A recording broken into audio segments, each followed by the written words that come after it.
Hello. Today we're going to talk about designing the student experience. And so we're going to take some time to look through a lesson, and I'm going to model my thinking for one of the activities, or even maybe even two, for steps 1 through 3. And so we look here.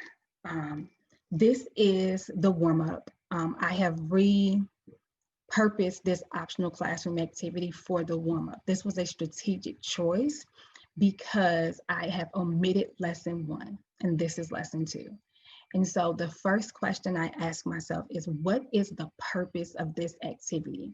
And you can see here, the purpose is to reinforce ratio language introduced in the previous lesson and to better understand the meaning of the term diagram. And so the students are supposed to be able to reinforce ratio language and better understand the diagram. But as you see, it speaks to the previous lesson, and I just said I omitted that lesson. And so for me, this is also an opportunity for me to access prior knowledge. And so I ask myself, what should students engage in? What type of interactions do students need to be able to engage in to access prior knowledge and to also give me this information? If I was in a normal classroom, I would probably do what I call a graffiti board, where I have students come up to the board and write all the things they know about this certain concept. And so for me to mimic that in a virtual setting, I would want to do the same thing. I would want to see what students know. And so that means there has to be some independent work for the students, and then there has to be some whole group discussion. Anytime we access prior knowledge, there's an opportunity to clear up misconceptions and to stamp some things that students already know. And so now I know what the purpose of the activity is. I know the type of interaction students should have. And now I have to think about what platform digitally will allow me to do that and maintain the integrity of this. And so there are many different things. I could use a chat room, or I can use a Padlet. I could even use a Collaborate board from Nearpod. And so in this moment, I'm thinking that I'm going to use a Collaborate board from Nearpod. It gives me an opportunity for me to let students actually write down things and add as many things as possible while I can check for them before actually sharing them with the class.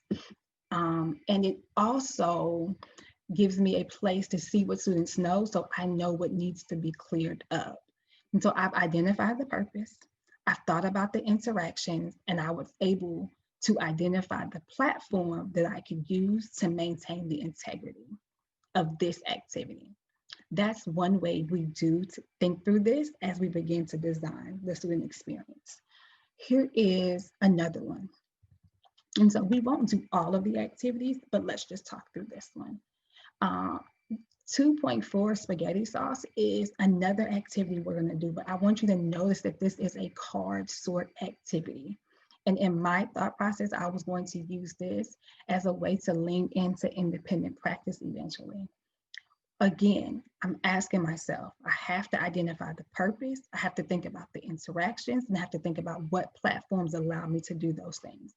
So I'm asking myself, what is the purpose of this activity?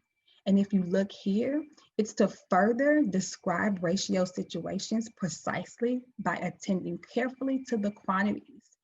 This is a place where I want to ensure that students are looking at things and being super precise about the way they compare their ratios to their diagrams. And as with the same level of preciseness as the order of the ratio, because we know that in ratios, order matters. I also want to draw your attention to it says that students are working in pairs to match these ratios. That tells me about an interaction that students need to engage in as I begin to think through this process. So now I know I need to see that students are being precise with their language. And I also know that they need to work in a pair to get this work done. So because I have those two pieces of information, I can think about what platform would allow this to be possible. When it becomes a moment of me having to see students being precise, that means I need to be able to look at their work in real time. Jamboard is a feature that allows me to do that. It's an add-on with Google Drive that allows me to allow students to work in groups where I can see the work in real time. And so I think I'm going to use Jamboard for this activities. And because they're in partner groups, I'm going to also use breakout rooms, which allows me an opportunity to hop in and out of groups to hear their conversations and to hear if they're being as precise with their language as they are with the activity itself. And so that is a way that we look at and think through steps 1, 2, and 3 um, through these activities. So again, we're asking ourselves, what is the purpose? What types of interactions should students have? What platform or features allow me to do that work?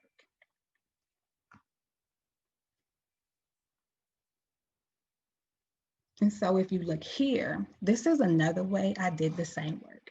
We talked about the optional classroom activities and how I identified how I identified the interactions that needed to happen and the platforms and features.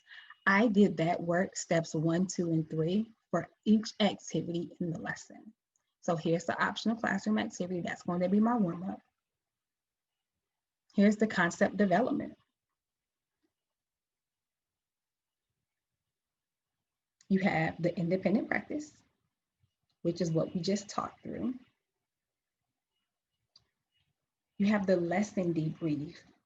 This right here should happen in every lesson where you stamp the learning. The way I like to do a lesson debrief is I want to ensure that students have some independent think time before we have a whole group discussion.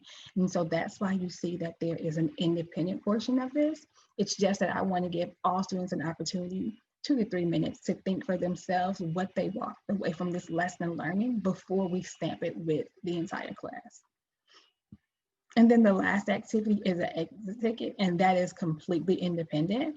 And I want to be able to see their work so I know what responses I need to have for the next day's lesson and what information I need to adjust.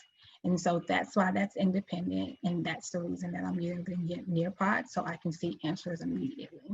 And so as we begin, remember, you're looking for your steps 1 through 3. You're going to do those steps for each activity before digging into steps 4 and 5. And so that is identifying the purpose of the activity, identifying the interactions that needs to happen, whether it's teacher to student or student to student, and then identifying the platform or features that allows for those interactions that happen and maintain the integrity of the activity. And so now we can talk about step 4 of making preparations. This is the step where you literally just prep the materials you're going to use to execute this lesson. In this case, we talked about Nearpod and we talked about Jamboard. And so we're going to take some time to actually prep a Nearpod and prep a Jamboard lesson so that we can prepare for this lesson and have everything ready for students.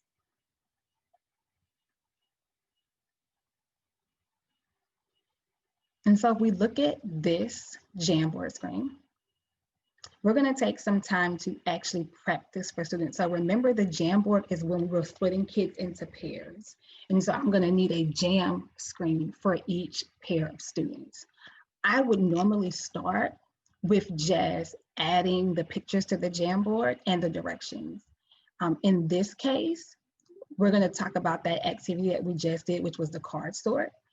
And here is the initial just guidance for the spaghetti sauce in this card sort. I'm adding all of the images that we're going to need so that students could actually do the card sort in pairs. And so as you see, I'm adding these things. It can become a little tedious sometimes, but one thing I say about technology is it's some prep work on the front part of it. And then after the front part, you can just reuse it again and again. And so I'm going to upload all of these pictures.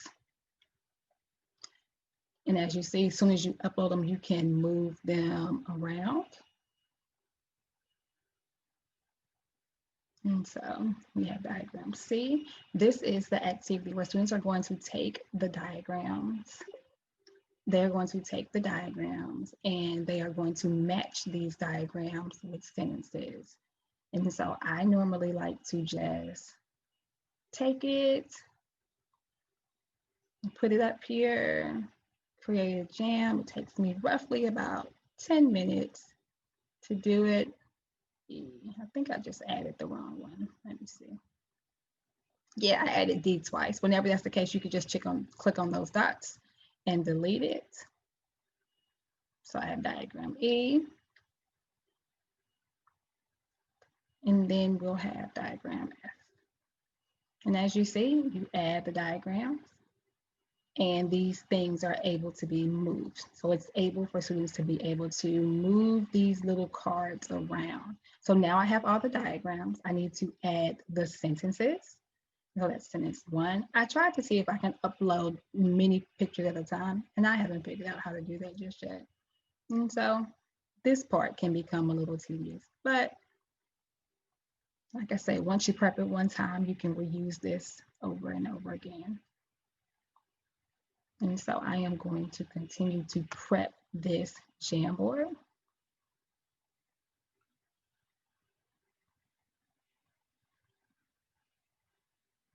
Make it as big or as small as you need it to be. We're almost there.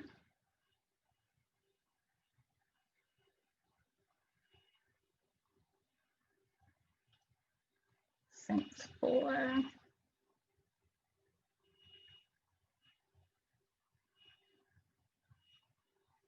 Sentence 5.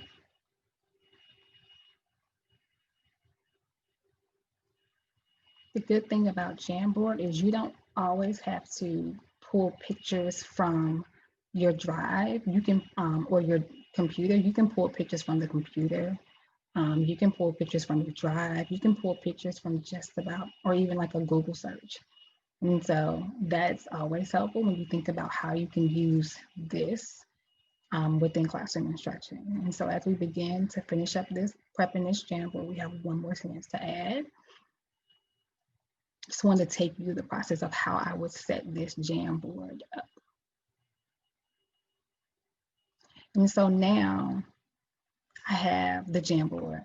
I have this for the guidance, and then I have the diagrams on one side and the sentence on another side. And so literally all students will do when they finally get to their jam is they will be able to move them around and identify what goes with what. And that's what you want them to do. You want them to be able to match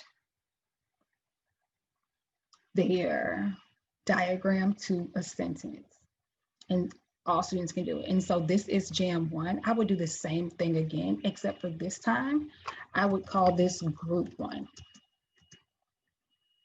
Or maybe I'll call this one Group 2, and I will go back and say, this is actually going to be Group 1. I'm gonna do Group 1 here. And the reason I'm doing Group 1 here is because I always like to keep the first jam for my personal one. That's the one where I'll keep instructions at. If I have to add the answer key, I'll go back and add it. And you would just do the same process again, adding those images so that you can have a jam for each student. And it becomes super self-explanatory after that. And eventually your jams will look like this. And eventually your jams will look like this. And then students can get on their jam and they can do the work that they need to do. And so that's how we prep that one.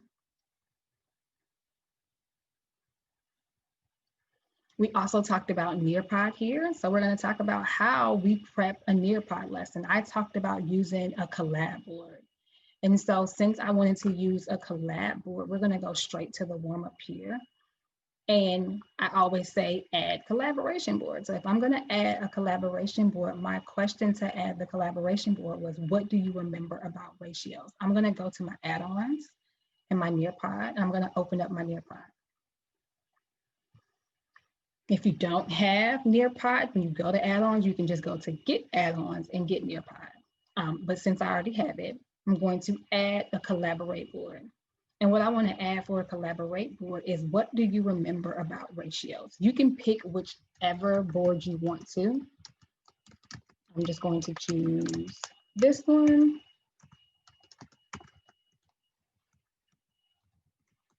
Here we go. What do you remember about ratios? Save it. The collaborate board is done.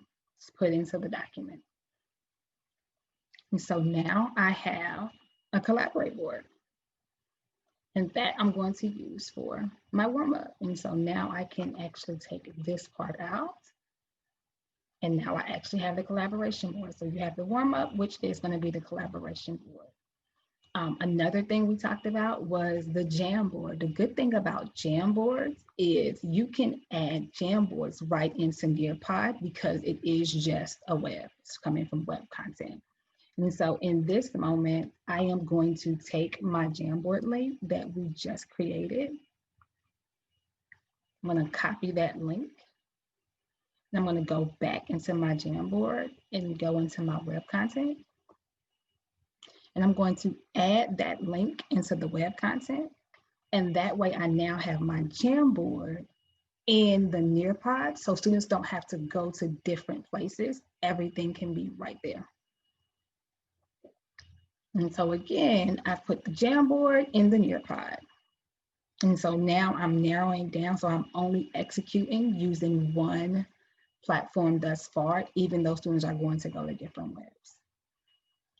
Another thing I wanted to add in is, oh, the Jamboard is coming up. Another thing I wanted to add in is when I did my exit ticket, I wanted to use a draw it from the Nearpod. And so here I'm going to go to draw it.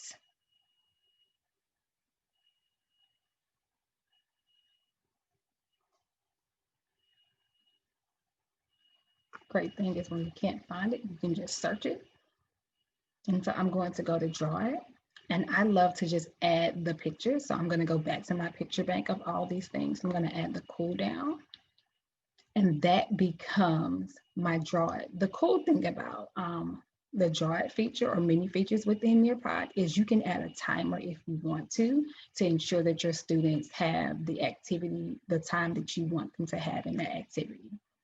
I'm not adding a timer, but you can definitely have that as an option. And so once I press save, then all students will be able to do this activity individually before getting out of the class, which is important for me to see. There we go. And so we've taken time to prep our Nearpod. I already have my Google slide deck. I've added a collaborate board. I've gone through and I've added a Jamboard. And then I've also gone through and added the cooldown or the exit ticket, the draw it from Nearpod, so I can ensure that I'm using the platforms that I need to ensure that students have this experience. And so we've prepped our lesson.